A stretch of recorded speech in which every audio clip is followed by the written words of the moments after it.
Это видео распространилось в Чечне еще несколько лет назад. Люди, проезжая на машине, увидели женщину, которая стоит у ограждения мусульманского кладбища. Она, по мнению очевидцев, совершала в этот момент обряд черной магии.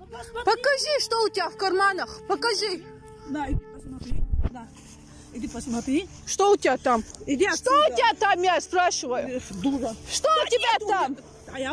Что? Чем закончился разговор женщин, неизвестно. А на этом видео мужчины копают землю у надгробия могилы. Голос за кадром говорит, кто-то провел колдовской обряд и закопал в этом месте мертвую птицу без головы.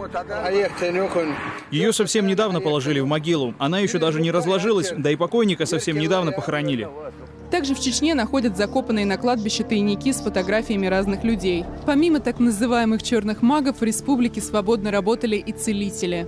Но в феврале 2013 года глава Чечни Рамзан Кадыров созвал богословов и потребовал пресечь работу колдунов и знахарей. Это произошло через 2 дня после того, как местный телеканал сообщил, региональный чиновник Ахмед Абастов с помощью мага попытался заколдовать Рамзана Кадырова, чтобы получить должность министра. После этого Абастова отчитал руководитель региона. Тебе не стыдно? Очень стыдно. Если стыдно, зачем ты пошел к знахарке?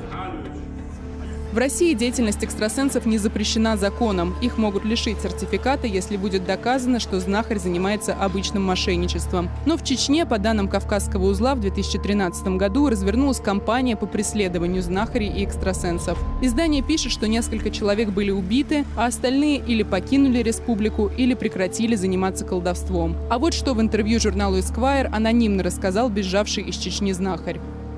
Я знал одного целителя, пожилой мужчина, прекрасный специалист, который умер от побоев. Не так давно расстреляли женщину, которая гадала на картах в Урус-Мартане. По этому случаю никто даже дело не стал заводить. Целительством в Чечне можно заниматься только в этом месте. Это так называемый Центр исламской медицины в Грозном, открытый по поручению Рамзана Кадырова. В обществе с ограниченной ответственностью круглосуточно в 3 смены работают 27 богословов.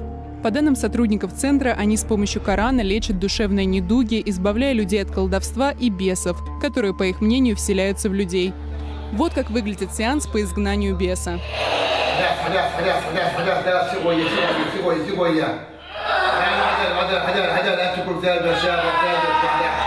Здание центра построено за счет фонда имени Ахмата Кадырова, отца нынешнего главы республики.